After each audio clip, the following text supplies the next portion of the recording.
say this? Thanks for allowing us to do this. I appreciate it, and I'm sure everybody in here does as well. So I've said it, this is the fourth time. So this is the fourth time I'm saying it. Success is something you attract by the person you become, right?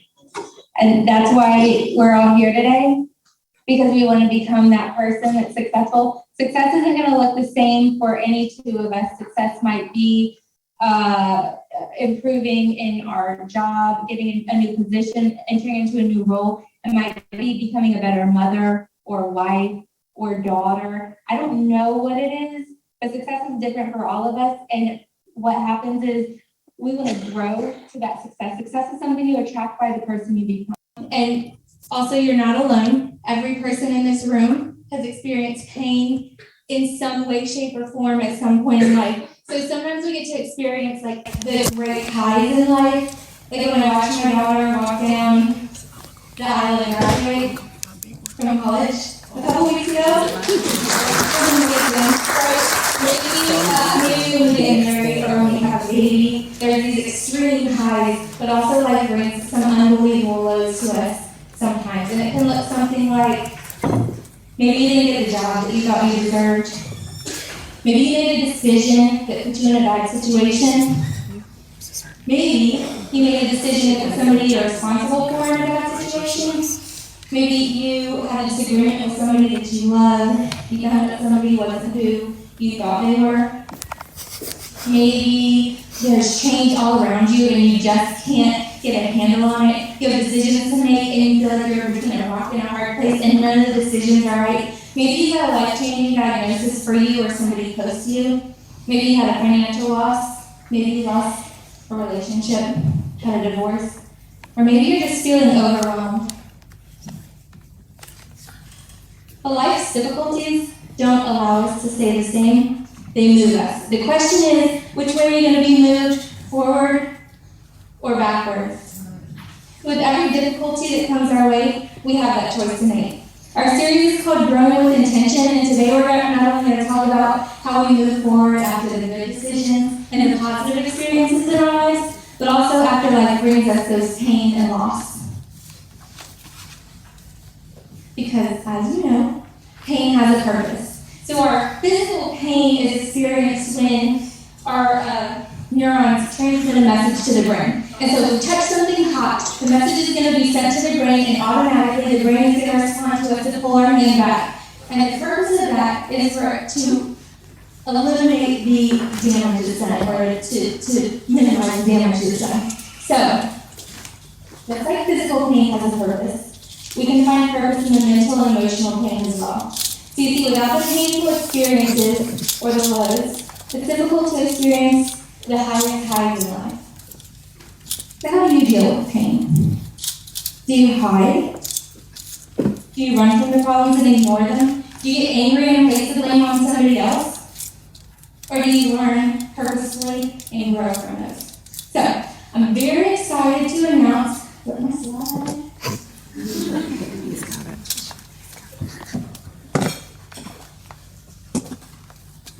I'm very excited to announce Catherine Canada. She has agreed to come and speak at this event, which I'm super excited. She's got a story to tell us. She's going to tell us how she learned and grew from different experiences in her life. She's been the dealer principal of the Wyatt Johnson Group for 15 years. Under her leadership, Wyatt Johnson was named number one woman-owned business in the Nashville Business Journal.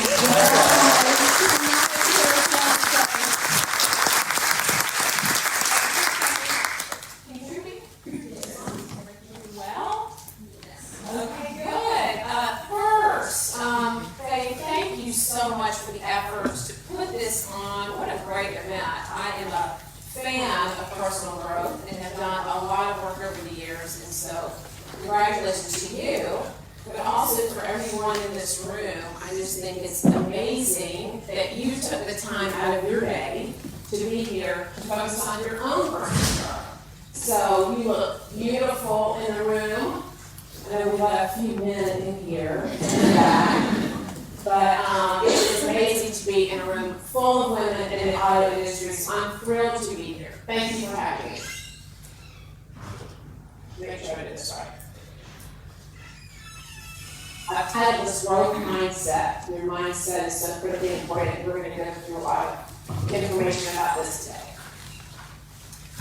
This is going to be a really interactive day. I want you to be using your brain and using your body and using everything. So if you have a question, and I don't know about Zoom people, if we can do this, but we've got cameras over here and here, if they can send it in the chat. But if you have a question, I am completely open to you saying, hey, I have a question, or hey, stop. In fact, I encourage you to do that.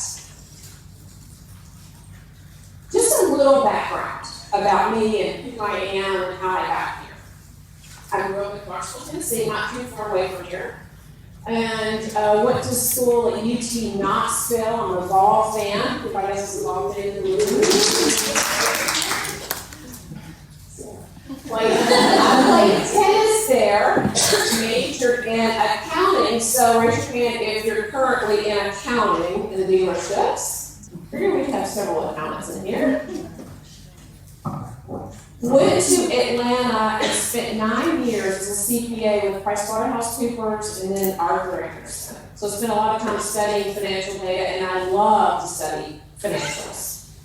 After that, we had a baby. My husband and I got married, had a baby, and I moved to Clarksville to work for our family business, over 70-year-old business. I've now been there for 22 years. And was even on the cover of Dealer Magazine, which was a higher company.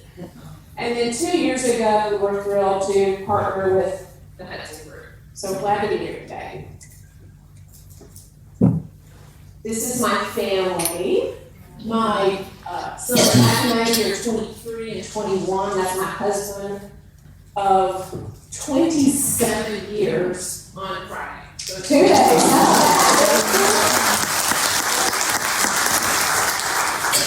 So you're probably wondering what the heck that top thing is right here. So, any guesses what that means? Being tricky there. That is a list of badges I've earned on Audible. So I mentioned I was an avid personal growth person. I was checking my Audible account this week, and I have 398 books that I have listened to over the years. And when you listen to certain books, they give you all these different badges. So anyway, the point is, I do a lot of personal growth, read a lot of books, listen to a lot of books, maybe listen. And I also love writing other, and you might think that is me, but it's not. Even though I can do that. That's pretty great. It doesn't look quite like that, but it's actually probably this way. You're like, you can't do that. I'm saying, but I'm going to ask you today. This is a picture of our dealerships, Wyatt Johnson stores. We've got Kia store, Volkswagen, Subaru dealership, a Buick GMC. We've got a body shop in Clarksville. I spend most of my time in this building. This is our Toyota store in Clarksville. Spend a little bit of time at this Ford dealership. This is obviously a picture of people. The message of this group of people is that our dealerships and companies are really not companies at all. I look at them as a group of people. When a person in a company improves their growth, use the term growth, or value, it directly impacts the company and the people within the company. And so when you are working on your own personal growth, just know that impacts everyone around you. Your energy level impacts everyone around you. And the more you do that, the more value you bring and the more likely you are to be grow within a company. The great thing about this company is it's not just one dealership, it's now, we're at 38 stores, 39 stores. So lots of growth opportunity within the company. I have 3 important lessons for you today, and I want you to get your pen out because they're very important. The first one I'm so passionate about that I want you to put it on your paper. I want you to write it down.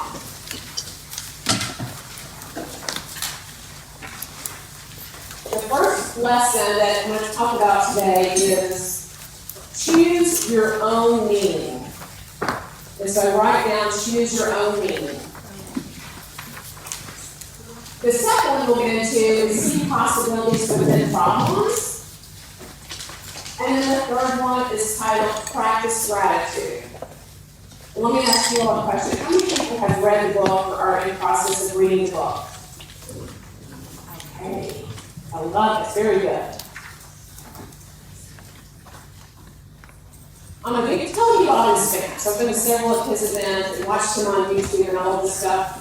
And he says, things do not have meaning, we assign meaning to everything. Any questions so far? Yes? Go back to the slide, there's a lot of messages. Well, you only have to write down everyone right now, just for that. And it's choose your own meaning. Any other questions? Thank you. Things do not have meaning, we assign meaning to everything. And I'm going to go through a few examples of what that is. Personal story for me. When I was in college, I had not declared a major. My mother suggested I be an accountant. And I thought, nothing could be worse. I thought, that is the most boring job you could ever have. In my head, I thought accountants were just dull. I thought they had style, they were fire protectors, they were typically older men. And I thought, what? This is what I thought. One day, I had a conversation with an advisor. And my advisor said, what are you going to major in? I don't know. And he said, did you come out of accounting? I said, that's what my mom suggested, but I can't do it because of that. And he said, actually, accounting is really cool. I said, how is accounting cool? He said, well, you get to travel. You go to work at a public accounting firm. You get to travel. You get to meet with CEOs and CFOs of companies. You get to visit different companies and learn different industries. And public accounting, as an auditor, you either get promoted every year or you get out. So it's really challenging. And all of a sudden, I went, wow, I think I love accounting. And I said, this is really cool. And in that 5-10 minute conversation, the meaning in my head went from accounting is boring to accounting is cool. Nothing about accounting changed. The world didn't change. The job opportunities did not change. Nothing changed about it other than this simple shift in my head to accounting is boring to accounting is cool. And so I declared accounting and had a great life, and I'm so grateful I did. Okay. Now, you get to use your brains. This is a picture, and I want you to tell me what you think, what you see. Anybody, and I've got little handouts for people too, little surprises. Oh, we've got both. Debbie sees a young girl. What do you see? Oh. You see a young girl? Not a person? Oh, somebody's an old lady over here. All right, raise your hand if you see both a young woman and a look.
have to reinforce to the point that you get to choose your own meaning. You can say, oh, I see a young woman, or you can say, I see an old woman. You choose, the same thing can be looked at from two different perspectives. The last lesson here is I want you to tell me what you think these ladies are saying to each other. Just raise your hand. If you want to tell me what you think they're saying to each other. And I'll volunteer somebody. Yes, Ashley. Okay, here's Ashley thinks they're gossiping. What else? What do y'all think they're talking about? Yes. Johnny Depp.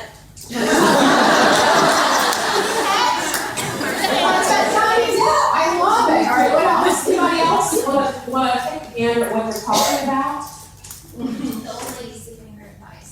Oh, old lady's giving her advice. That's good. Life. They're talking about life. Thank you. Just faithful. To be honest with you, we really don't know what they're saying because we are not with it. We're not part of that conversation. But have you ever been to a party or an event or something and you see people going, and you go, huh? They're talking about me. And I got a tip years ago that's been so helpful that I hope you all take away from this. The tip I got years ago was, if you see people doing that, you can decide what you think they're saying. And so I now, when I see that happening, I think one of two things. One is I think it has nothing to do with me. Or two, I think, wow, they must be talking about what a great presentation this is. They are loving this presentation. And so let's just put that into use today, right now. If you saw these people and you wanted to make up your own meaning, and you wanted to make up a meaning that serves you, and is impactful to you, and is empowering to you, can somebody give me an example of what you would want them to be saying? Yes? She got a promotion, she was moved up in the upper management. Oh, wow. Did y'all hear that? She said she got a promotion. She moved up in the upper management. Anybody else? What else would be a positive meaning that you assume they're saying about you? You're doing a fantastic job. They're saying you are doing a fantastic job, and you are. Thank you. Anybody else? Any questions? They could be saying she's focused, she's going places with this. They are saying that. They are saying you are focused and you are going places. It is very good. Lesson number 2 today is to see possibilities within problems. Faith said earlier that we all have problems, we all have pains, and we do. But there are always possibilities in problems, and I'm going to help me out. Maybe people want to make sure this video. I want to make sure I can set up this video first. So this video is the perfect example of people who do not see possibilities within their problems. So I put the sound up for you guys when I play this.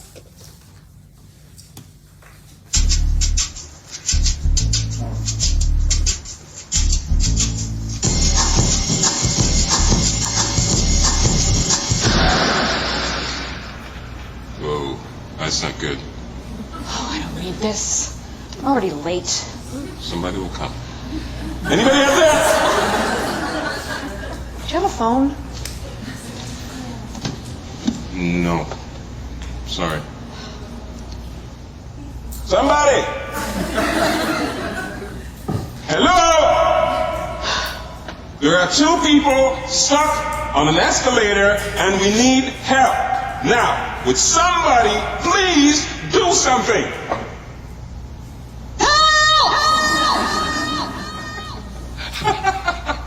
I don't believe this. You gotta be kidding me. I'm gonna cry. Well, there's nothing else left to do, is it? Okay, very good. So, you know, people that happens to sometimes, you go, oh, I can't get this done because it's a teeny tiny little roadblock. Well, there's so many ways to fix problems, or so many ways to see the possibilities within a problem. I just think that's what it is. So here, I'm going to give you a personal example of a problem I faced and the possibility of what came out of it. 4 years ago-ish, I was at Ford and got a certified letter from an attorney in New York. It was a very tersely written, strong letter. And it said, we will be arriving at your dealership on this date at this time for a protest. We have a permit to do this, and the government is aware of it. We are protesting the lack of electric vehicles sold by Ford. So basically, it was a clean energy event. I'm thinking, ooh, I'm gonna protest out here. What are we gonna do with that? What do I do? I called Ford rep and said, what do I do here? They're coming to protest Ford's clean energy, and they were like, oh my gosh, do not let them on your lots. Do not let them protest. That's gonna be bad for sales. It is gonna be bad for our PR. Try to get them to not come. Well, that didn't happen. They came. And when they came, so they arrive on the lot, they've got their video camera, they're showing the Ford sign, the Wyatt Johnson sign, all the cars on the lot, and they start huddling in the front. And so I walk right inside the huddle and say, hey, how are you? I'm Catherine. Welcome to the dealership. We are so glad you're here. It's burning up hot. Would you like to come inside and get water? They said, oh, sure. They came inside. I introduced them to literally every single person I could. I wanted them to meet all of the employees. Then I brought them back to the conference room. We drank water. I listened to them talk about clean energy for probably 30, 45 minutes. I asked them what kind of cars they drove. And then finally, I got to say, you know what? We want clean energy too. We're all in favor of that. Ford is really like leading, a leading company in that effort. I said, but there's one thing you've got to remember. We do take care of our customers, and our customers want trucks. And so when we have, and this is before there's so many electric cars on the road today. Remember, this was 4 years ago. We have trucks on the lot, our customers buy them like this. When we have electric vehicles on the lot, they sit and sit and sit. And they're like, really?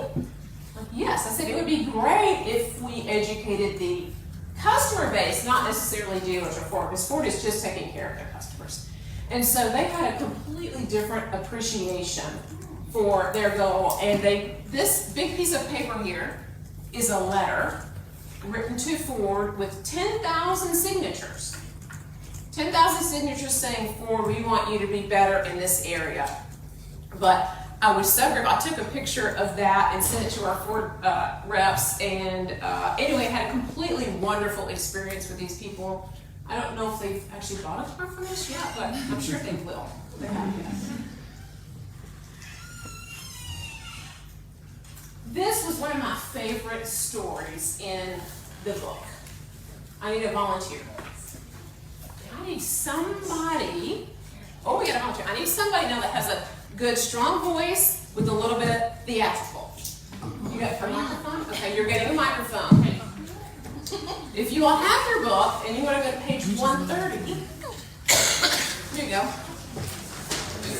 On page 130, there is a section. You can read the highlighted part. Well, there's a section. No, we didn't. I call it by book. So make sure your microphone's on. Yes. All right. Embrace and develop your creativity.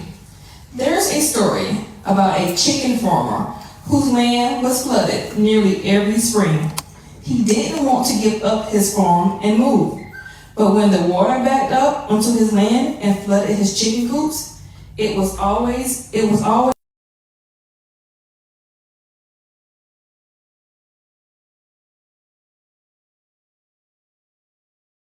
worst spring he ever experienced and losing his entire flock, he came to the farmhouse and told his wife, "I've had it.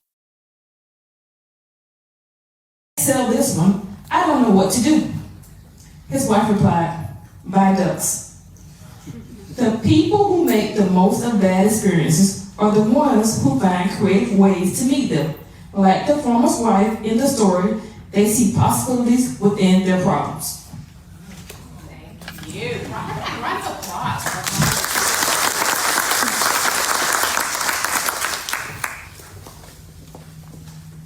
Fox, I see it here. I'm giving you some. Do you want to catch this? Good. Thank you. So, buy ducks. I love it. But why are you all along? Just ask the rhymes. They know. Just buy ducks. Anyway, I love that story in the book. Thank you. Questions so far? Lesson number 3 is practice gratitude, and this has been so profound in my life that I felt like I needed to share it with you all today. So practice gratitude. The first picture. Don't worry about the tissue. But when I was younger and had 2 little kids working at the dealership, I had a lot to do at work, had a lot to do at home, and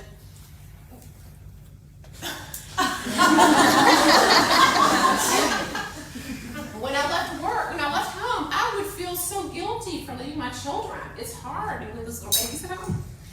And then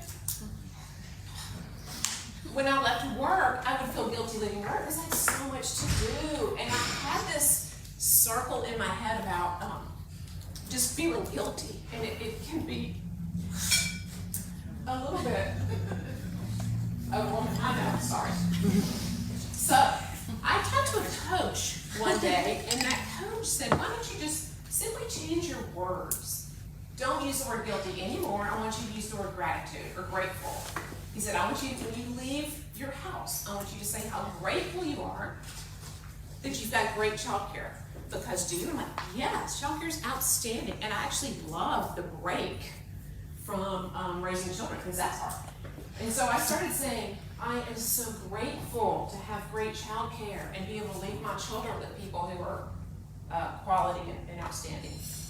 And then when I leave work, I started saying, "I'm so grateful that when I leave work, I have an outstanding team of people there that know what they're doing and understand how to run the business." And it really changed my life. And again, that was another one of those.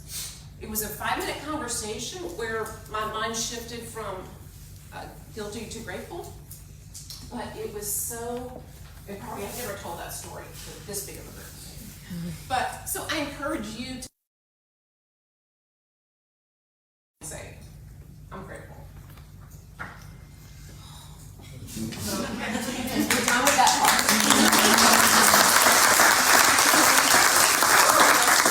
But I didn't feel that was important to share with you all. Oh, Lord. Okay. So after that, have you all heard of this whole thing called The Secret? You all read this, heard this? So I bought the book. It's kind of cool. It's a little hokey. It's a little hokey in the presentation, but the message behind it is so important, and it made me realize that gratitude really does empower you to do even more things. The more you're grateful for, the more you receive. I started doing a little gratitude book, and this is a copy of one of my gratitude books. I've done dozens of them, but I fill out this gratitude book pretty much.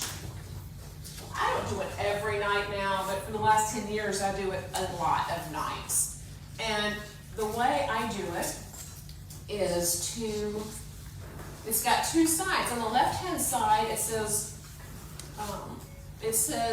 "I'm happy and grateful that." And so I always write down what I'm grateful for. Like, and I'll just give you an example.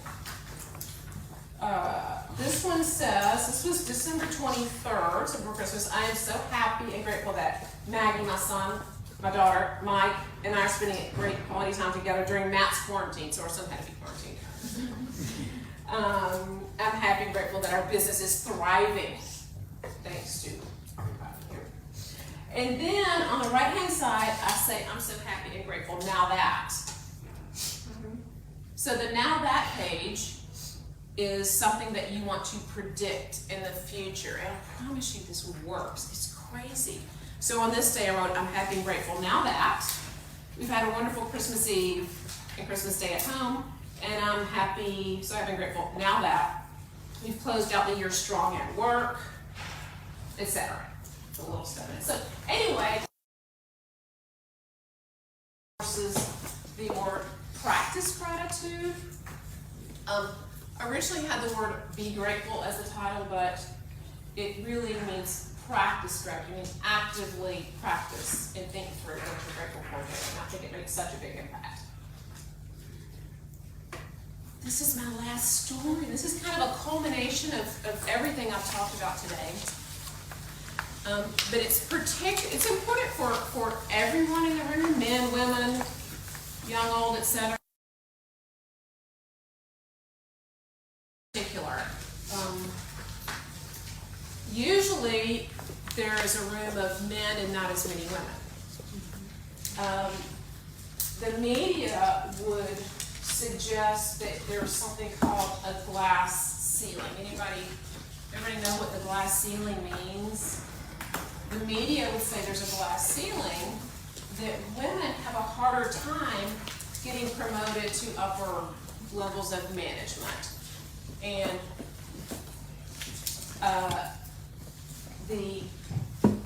I don't believe that, first of all.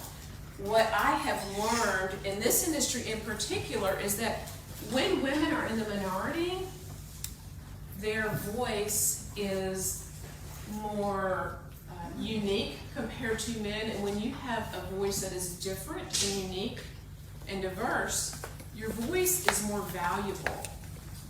And so because you all have extremely valuable voices, and because I have a very valuable voice, I've learned that it's important for me to share that voice, particularly in a room full of men. It is so important for you to. They need it, they love it, and consequently, women have an easier time getting promoted. So I use my little word trickery, and I just made this up. I made it up for myself like 10 years ago, but I made up the fact that women wear glass slippers. And anytime I would see the media talk about a glass ceiling, I would go, they don't know what they're talking about. That's ridiculous. Women wear glass slippers. So you all, just remember, have an easier time growing, getting promoted, particularly in this industry. Questions? Top 3 lessons: choose your own meaning, see possibilities within problems by ducks, and practice gratitude. Thank you all so much.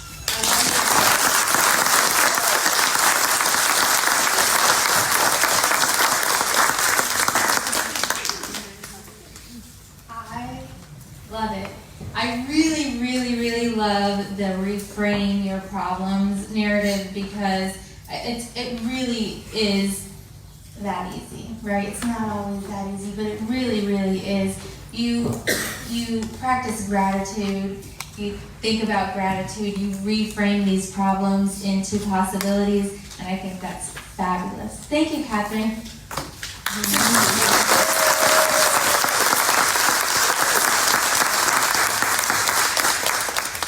That was really, really good. Thank you. We're gonna watch a short video.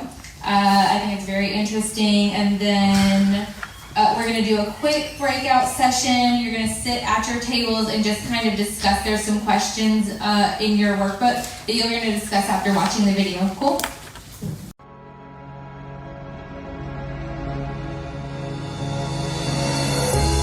After being cut from his high school basketball team, he went home, locked himself in his room, and cried.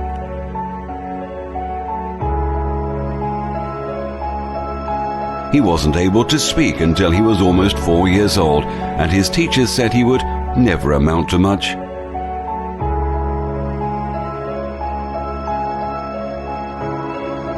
Was demoted from her job as a news anchor because she wasn't fit for television.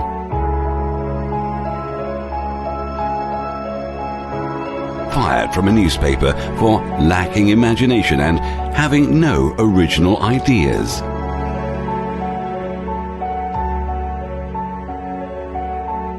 At age 11, he was cut from his team after being diagnosed with a growth hormone deficiency, which made him smaller in stature than most kids his age. At 30 years old, he was left devastated and depressed after being unceremoniously removed from the company he started.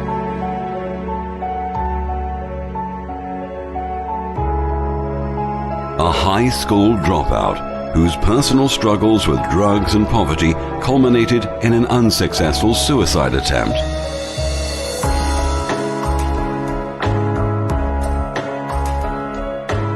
A teacher told him he was too stupid to learn anything and that he should go into a field where he might succeed by virtue of his pleasant personality. Rejected by Decca Recording Studios, who said, "We don't like their sound. They have no future in show business."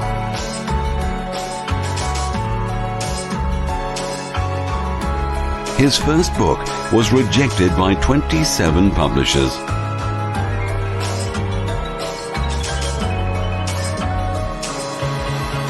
His fiancée died, failed in business, had a nervous breakdown, and was defeated in 8 elections.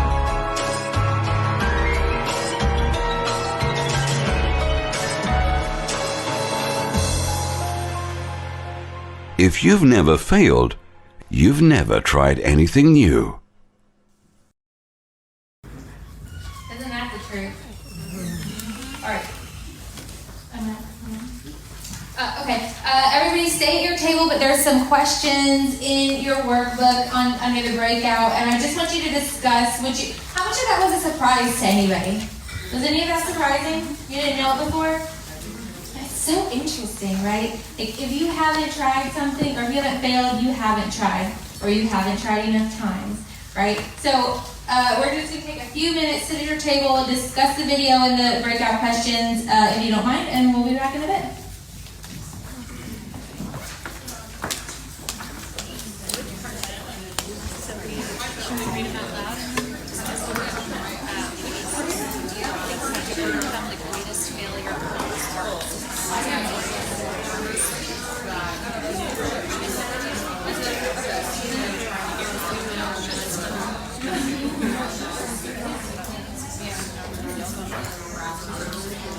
I think he was in trouble. Came up with university because he was like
have the perseverance, resilience.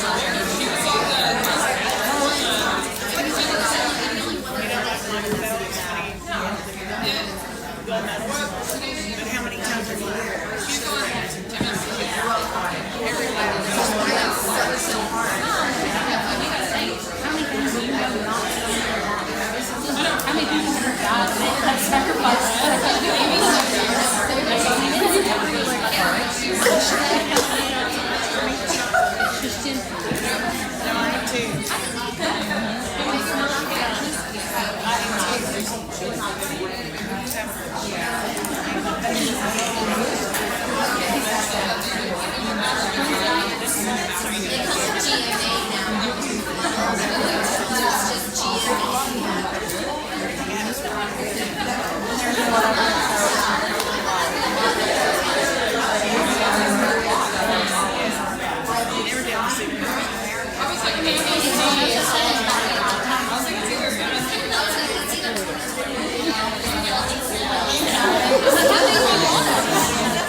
Hello, ladies.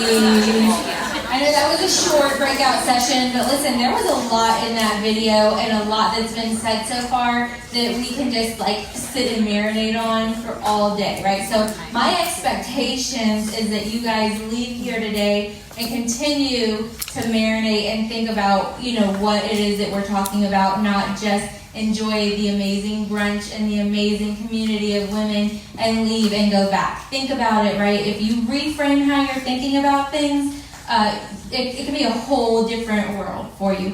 Right now, I'd like to bring up Tashika Mervin. She is our Director of Payroll for the Hudson Automotive Group. She's been with the organization since 2015. She started as a controller at the Hudson Nissan store in Charleston. She moved up to HR Director, and she has just accepted this most recent promotion of Director of Payroll.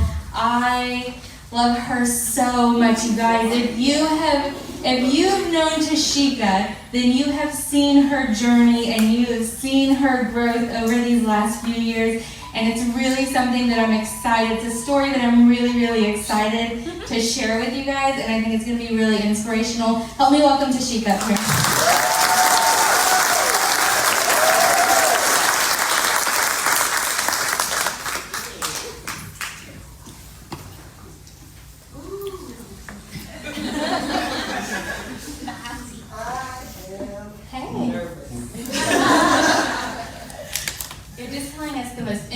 Of your life, so no reason to be nervous. So, Tashika, tell us a little bit about yourself, if you will. Okay, so I'm gonna just start off by saying I sat over there and I see you all. I see your faces. Yes. I kind of like think of myself as a gift reader or a mind reader, and I see all of the gifts that you have inside of you. I'm Tashika Mervin. I am the Director of Payroll for the group now. I'm starting a new journey. I hope to unite us as one.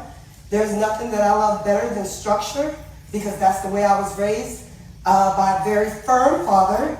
I was the only child of my mom and stepdad.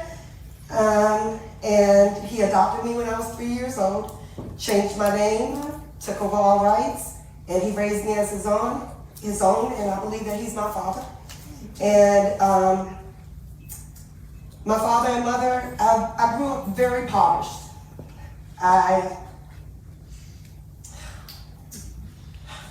You got it, girl.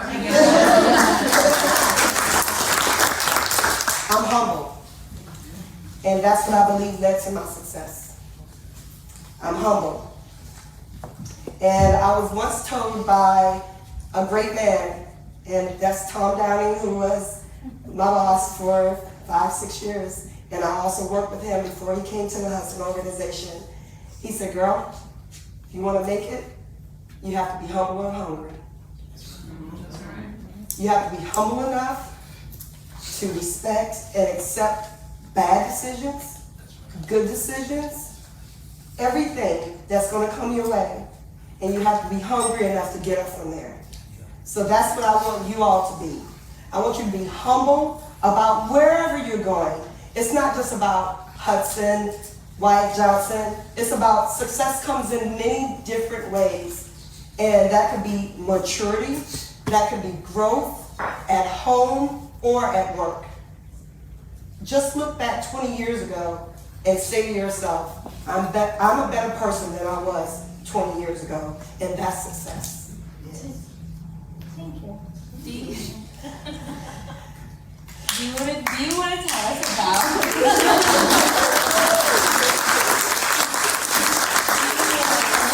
your high school and decisions after high school? Absolutely, absolutely. I was a farm girl, and that's where I'm going to retire. I want to be in a little tiny house on some acres of land. I don't want much. I don't want to do much dusting. I want my grandkids to visit and leave. And so that's where I'm going to go back to. I'm going back to my roots once I'm done with the automotive industry. And growing up, like I said, we were poverty stricken. I didn't have bathroom privileges till I was like maybe 8 years old. We used an outhouse. That's good. No, it's not a bad thing. It's a humbling thing. Yes. Okay? So I grew up that way. Little did I know, my dad was a saver. He was an investor. He worked every day. He never missed a day from work. And that's the way that I grew up. High school, college, it was no college. It was either you're going in the military or you're getting out. You're getting out. You're going in the military or you're going to find some place to live. I'll help you out for a year. And there was no college fund. So I decided to go in the military. I said, okay, this is I can do this because I was already humbled. The only thing was I was not used to sharing a restroom with 30 other females. It was always just me. But once again, the discipline kicked in. And that's something that I knew. That's something that I was familiar with. And that's something that helped me develop a sense of urgency, a sense of hungriness to know that I had to succeed. What'd you learn in the military? What was your biggest lesson? Biggest lesson, it's not about me. Even though I was the only child, it's about that man next to you. And guess what that man next to you is? And I'm not just talking about male, female. It's the man next to you. It doesn't matter what color they are. It doesn't matter what nationality they are. That's your buddy. That's your life that you're responsible for. So the biggest thing that I learned is we all bleed the same. We all going to live in the same world, and we have to do it together. And if we don't, you lose that man next to you, you better bring him home with you. So when you're on your daily journey of life, the man next to you is the person that you're responsible for. It's like the escalator slide that Catherine showed. We got two people there, and neither one of them can tell them a difference. Tell them, hey, you need to do a different, you need to just step up, okay? Don't be that friend. Yeah, don't be that friend. Don't be that coworker. Inspire someone that's next to you.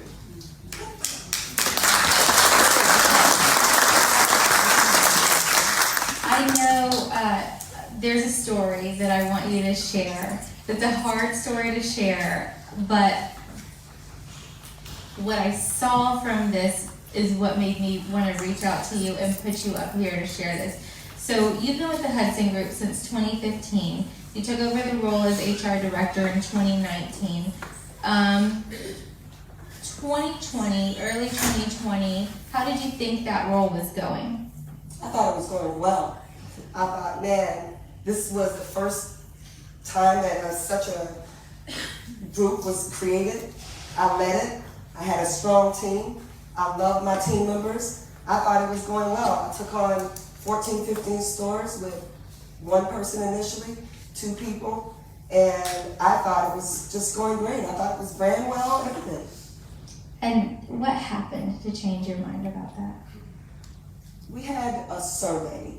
We had a disgruntled employee that left, sparked an investigation, and the results of the findings were not good.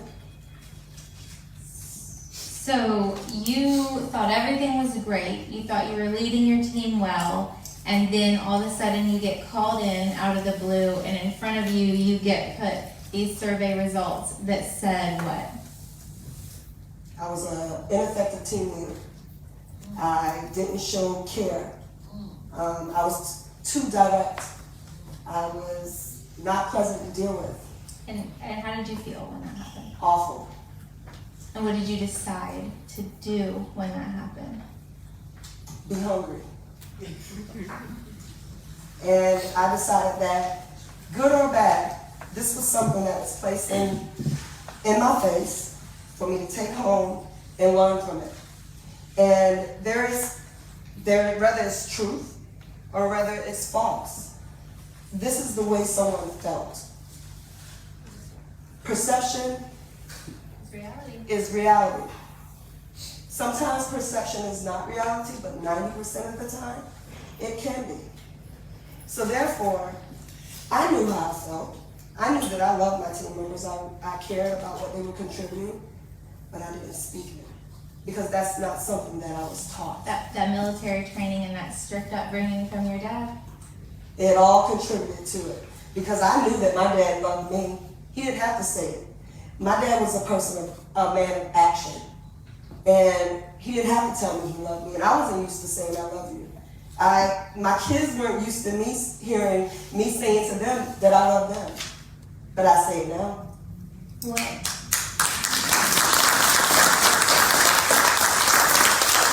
Tell me some of the things you do differently now as opposed to 2 years ago.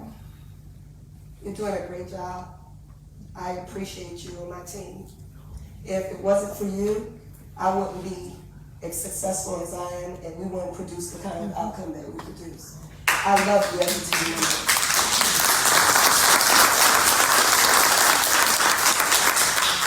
How many books have you read between now and then?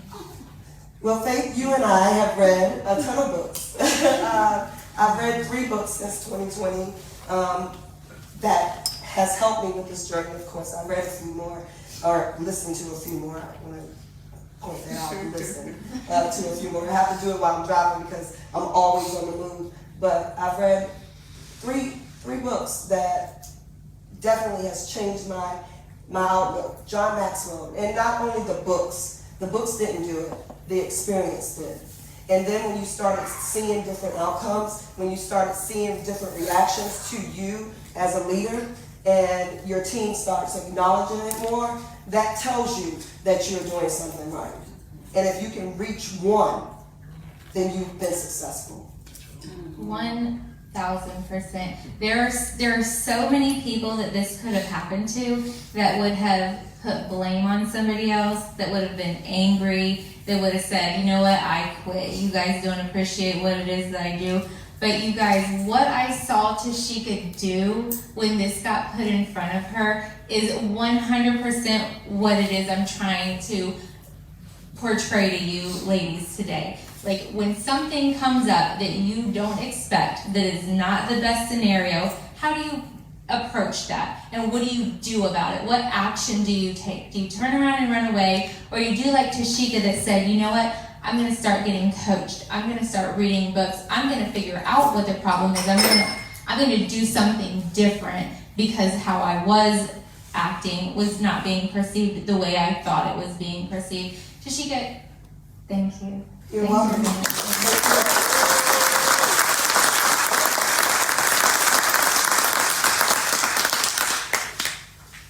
Well, ladies, I have one more slide. I'm sorry, I didn't bring the clicker with me, and I know. Another slide. This should just click through all of them. All right. So this is in your workbook, and I want you guys to take a look at this when you leave here today. This is a lot of words, a lot of writing, but really, this is what do you do when you're faced with something that you didn't expect? When you're faced with a pain point, when you're faced with a problem, what do you do and how do you approach it? What are some options that you can do? That's all I have for you. Thank you, ladies, for coming. I really appreciate it, and I'll talk to you soon.